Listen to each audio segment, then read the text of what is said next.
I ask you a question about it? Yeah, sure. The lease options that we were trying to get into, because we were going to lease the property and then buy it in 5 years. And the fine print was that we were able to buy it for the current value of the house. So 5 years from now, we're buying it and the prices are going up. So it's a good deal for us to lease it and then buy it because the value is gonna go up, but we're buying it for what it was worth right now. So there's Is some that normally creative how you do ways. them? So a lot of times I said a different one, but like, okay, for example, the big part of an option is it gives you some time to buy. Time can either really help you or hurt you.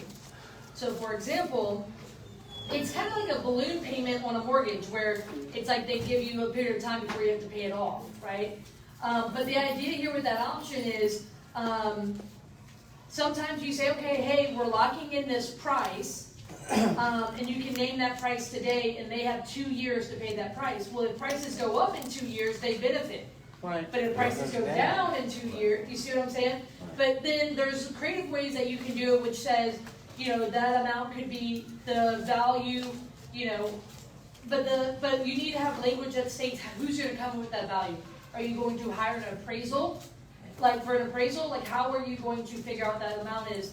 I know some people who say, hey, and I haven't done this, but during COVID when prices were just going so high, they felt like they were leaving money on the table. So what they did was saying, okay, so the price would be, let's just say 200,000 plus 5% every year. So you have 3 years, but every year, like, you know, that first year you're buying it at 200,000, but the second year it's 200 plus whatever the 5% is. I'm not going to keep guessing that, right? Yeah, 10,000. Yeah. So you see what I'm saying? I'm mad. Is it like basically you can build in benefits to people. Now with these, you want to be careful. Same thing with seller financing. We didn't talk about this, and we're going to start to wrap up here, guys. There is something called Dodd-Frank.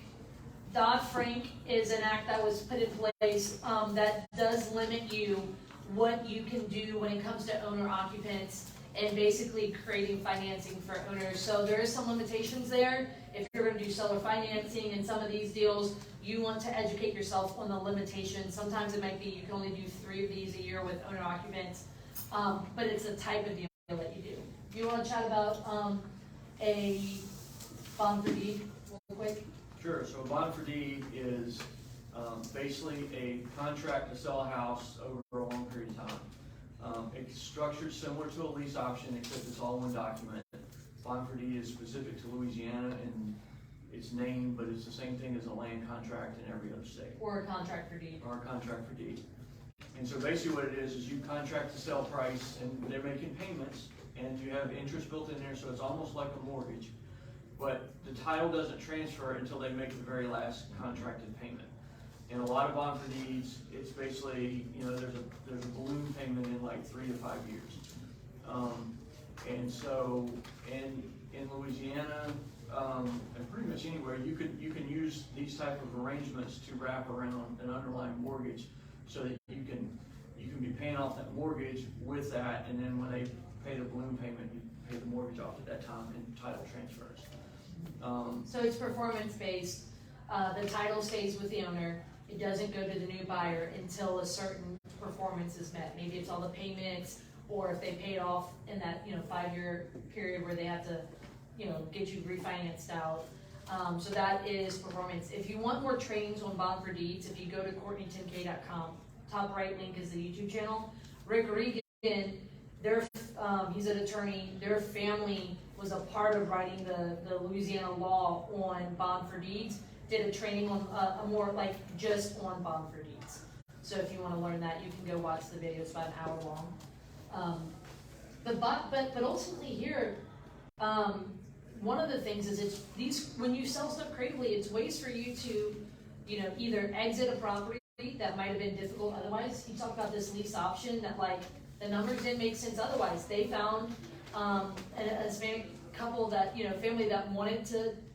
Maybe it wasn't so easy for them to go to the bank, right? They want to be able to get into this property, and they were able to do so. So you can do it for properties that need work as well. So keep these in mind. Look, again, these are introductions. You want to make sure you have a good team who knows how to properly, you know, do the insurance, do the title paperwork, all of that stuff. And then if there's any limitations like Dodd-Frank, you wanna make sure you stay within the legal boundaries for all of these types of deals. But when it comes to creative deals, you wanna make sure that you're also doing good deals across the board for people. Because, for example, I mean, there's a guy who just got arrested in Pearl River County who was just a bad faith guy in the first place, just a bad apple. There's a really big story of a guy who got arrested in New Orleans because he was doing these types of rent-to-own programs, but, you know, there's some fraud tied in there. There's always gonna be some bad apples. So, but the thing here though is, if you do good business with good people, just know to dot your I's and cross your T's. Make sure you have a good attorney that can say, hey, this is how you can do it, or hey, I understand that's creative, but you should do it more like this, you know, things like that. So And there's tax implications. So a lot of guys come up with a really creative way to sell a house or buy a house, and then they come to me after the fact and say, well, you also managed to pay the highest tax rate possible. So That when problem you line have is this idea getting of down. stuff, you need to make sure you set it up so that you're going to be as tax efficient as possible as well. absolutely. So today we just wanted to give you these introductions to some more advanced. I know it was like coming out like a fire hose maybe, but the idea is if any of these are ones you want to explore, I want to highly recommend that you start getting trained on that area and learn from people. I would highly encourage you to get around people who are doing what you want to be doing at a level so that you can learn from them. Look, there's plenty of mistakes to be made in the short-term rental business or in development or with selling on creative financing. There's plenty of things to learn so you can avoid, and also best practices, right? So look, you can make money from real estate in many, many ways. It's always good to find out which one works best for you. So with that being said, any final thoughts? No. No, you're good. You're good, okay. There you go. So guys, October 11th is the main meeting in Covington. I guess before we do, anyone, actually, you know what, I was supposed to do announcements. Any questions? I failed to do that. Does anyone have any questions? I know we covered a good bit. And it was related to the creative financing. It's mysterious. You mentioned that.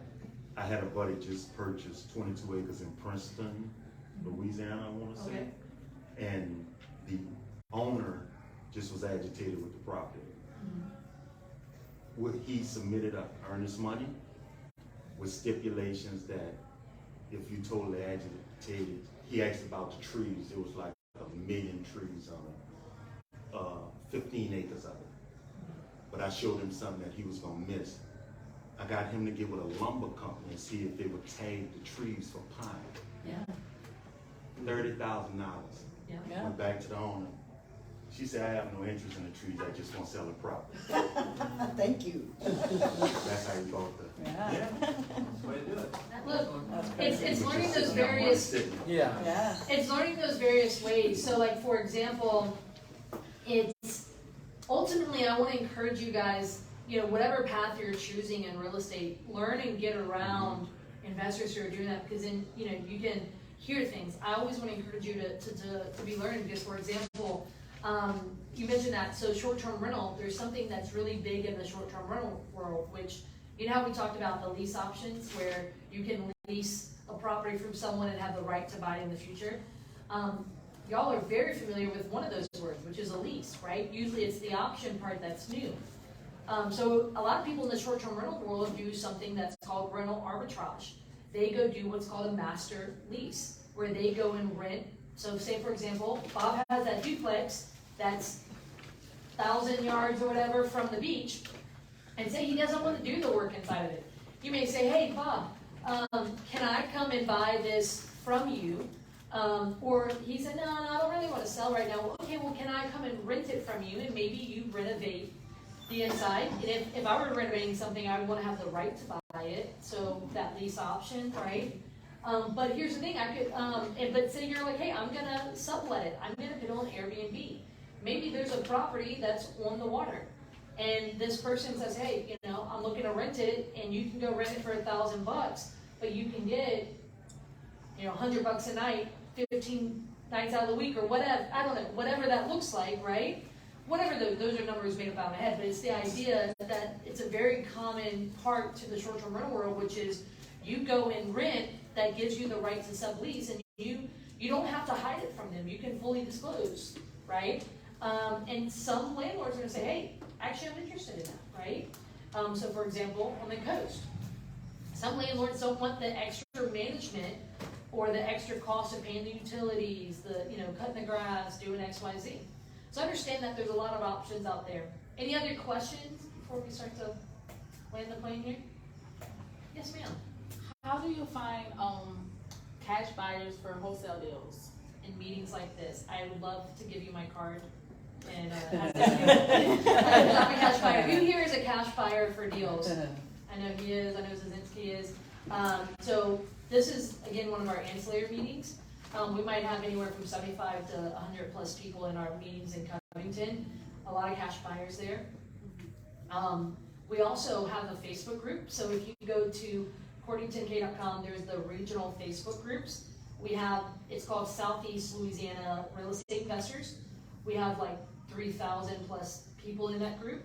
A lot of them are cash buyers. And I know deals get done in there because I've been sent pictures from the closing table that they saw it posted in that group, and then one guy bought it. And he was like, hey, I bought a property off of Facebook, So you can share there. But these meetings, people are coming all the time. They want to learn. Zazinski has rental properties, right? He's actively buying properties, and so he's coming here to continue to learn how to buy more properties, do more things in real estate. But he's an active buyer himself. So keep those things in mind. The networking part's huge, both online and in person. Excellent. Any other questions? Look, we're glad you guys came. Make sure settle up your tabs. And if you guys need anything, we have the cards. Oh, let's do the books. I always forget the books. All right, we like to give away books every time. So, I don't know, like, for people who've asked questions, it's like, I like to delegate this part. so, your idea with Tim